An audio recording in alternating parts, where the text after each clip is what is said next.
Manly P. Hall remains one of the most unusual intellectual figures of 20th century esotericism, a self-taught interpreter of symbols, myths, religions, and hidden traditions who built an audience far beyond academic circles. He was not a university professor, nor a conventional churchman, nor a formal historian in the strict institutional sense.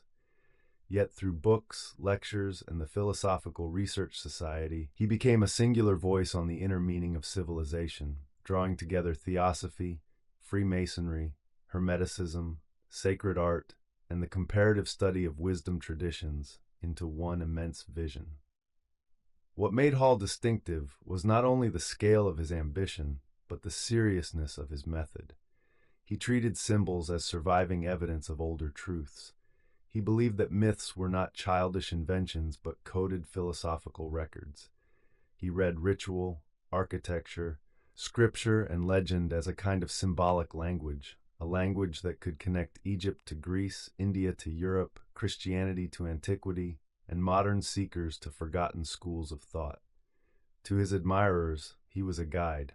To his critics, he was speculative and elusive. In either case, he was never trivial. Early formation. Hall was born in 1901 in Peterborough, Ontario, and his early life was marked by instability and loss. His father was absent, and his mother struggled with illness and hardship. He did not move through a privileged path into learning. His formal schooling was limited, and he educated himself with unusual intensity, devouring books in libraries and building his own framework of study outside formal academic gates. That self-education became one of the central facts of his career. Hall was not polished by institutions. He was shaped by discipline, curiosity, and hunger. As a young man, he was drawn toward questions that lay beyond ordinary religion. He was interested in philosophy, mysticism, comparative religion, and the hidden patterns that seemed to recur across civilizations.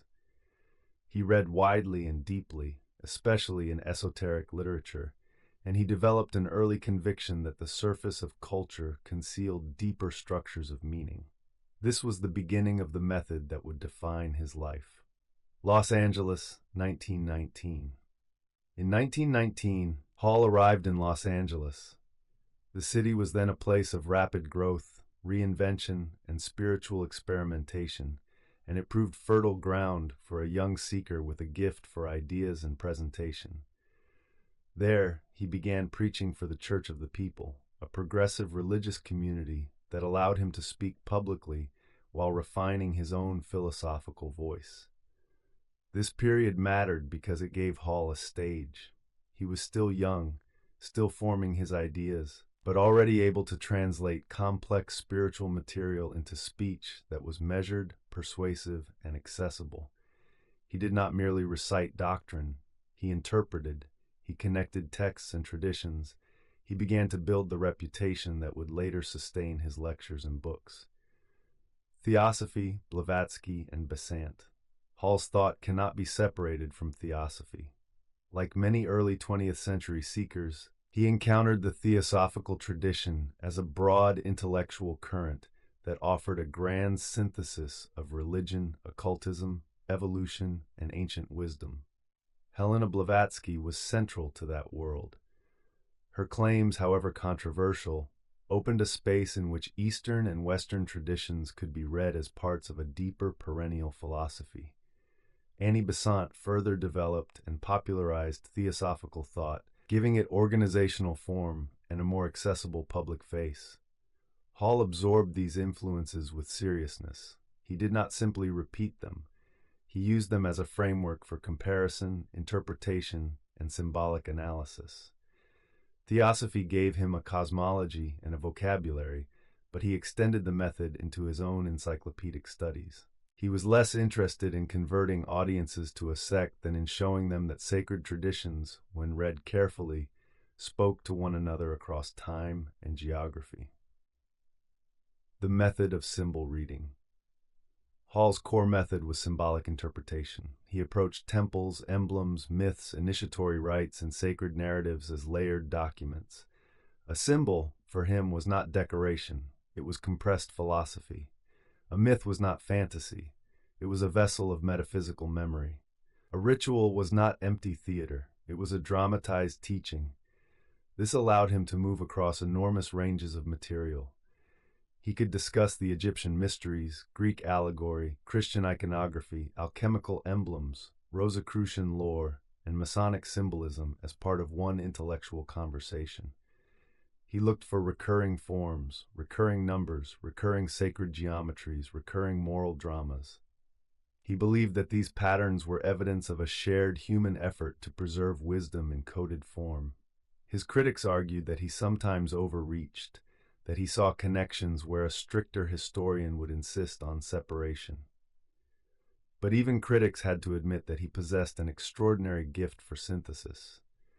Hall made symbols feel alive again. He restored wonder to objects that modernity had flattened. The World Tour, 1923. In the early 1920s, with support from Caroline Lloyd and her daughter Estelle, Hall began a first trip around the world on December 5, 1923, to study the lives, customs, and religions of Asia and Europe. This was a decisive moment in his development. The tour expanded his horizon beyond America and deepened his exposure to the traditions that would later populate his writings and lectures. He was not content with second-hand summaries. He wanted contact with living sources, with cultures, artifacts, and ideas in their broader context. The journey strengthened his confidence that wisdom traditions were not isolated curiosities, but parts of a much larger historical pattern. It also helped establish him as more than a local speaker. He was becoming a cosmopolitan interpreter of spiritual and philosophical inheritance. For a man still in his early 20s, the scale of this ambition was remarkable. The Secret Teachings of All Ages, 1928. In 1928, at age 27, Hall published The Secret Teachings of All Ages. It was the work that defined his reputation. Massive in scope and lavishly illustrated, the book was conceived as a vast encyclopedia of ancient symbols and secret doctrines. It was not merely a book to be read. It was a world to be entered. The Secret Teachings of All Ages gathered together a sweeping range of subjects, including mystery religions, alchemy, astrology, Kabbalah, Hermeticism, Plato, Pythagoras, Freemasonry, and comparative religion. Its illustrations were as important as its prose, because Hall understood that symbolism is visual as well as verbal. The book embodied his conviction that hidden wisdom had been preserved in images, myths, and traditions that modern readers too often dismissed. The result was astonishing. Hall, still young, announced himself as a major voice in American esoteric literature.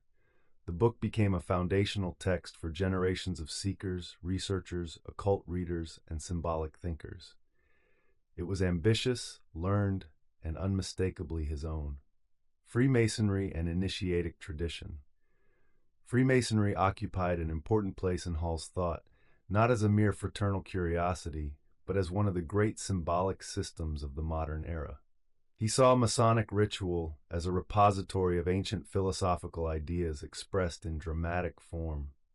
Columns, tools, grades, temples, and allegorical journeys all mattered to him as expressions of moral and spiritual development. Hall was deeply interested in the tension between secrecy and revelation. What does it mean for a teaching to be hidden in plain sight? Why do initiatory societies preserve knowledge through symbol rather than direct statement? For Hall, Freemasonry was one answer to those questions. It represented continuity, discipline, and the transmission of ethical and metaphysical principles through ceremonial language. At the same time, Hall's own relationship to Masonry was more complex than simple affiliation. He wrote and lectured about it for years before formal membership began in 1954. That distance is part of the story because it reflects the pattern of his life. He was often an interpreter of traditions before he was an official participant in their structures. The Philosophical Research Society, 1934. In 1934, Hall founded the Philosophical Research Society. This was not just an institution. It was the physical embodiment of his lifelong project. The PRS became a center for lectures, study, archives, and philosophical inquiry, designed to preserve and explore the wisdom traditions that mattered most to him. Through the PRS, Hall created a home for his broad vision of comparative symbolism and perennial philosophy. It gave continuity to his work and a durable institutional form to his ideas. Lectures could be delivered there, research could be gathered there, seekers could encounter a living tradition of inquiry rather than a single personality. The PRS also signaled that Hall's work was not confined to one book or one decade. He was building something lasting, an intellectual sanctuary for the study of human meaning. Lectures and public presence. Hall was, above all, a lecturer. His public voice was one of his great instruments. He could speak at length with clarity and calm, unfolding difficult ideas in an orderly and dignified manner. His lectures were often less theatrical than magnetic. He did not need to perform urgency. He relied on breadth, poise, and conviction. His subjects ranged widely, but the constant thread was symbolic interpretation. He spoke about ancient wisdom, religion, myth, ethics, and the inner structure of civilization. He could make abstruse material sound coherent without reducing its depth. That was a rare gift. In an age of slogans, Hall spoke in paragraphs of thought.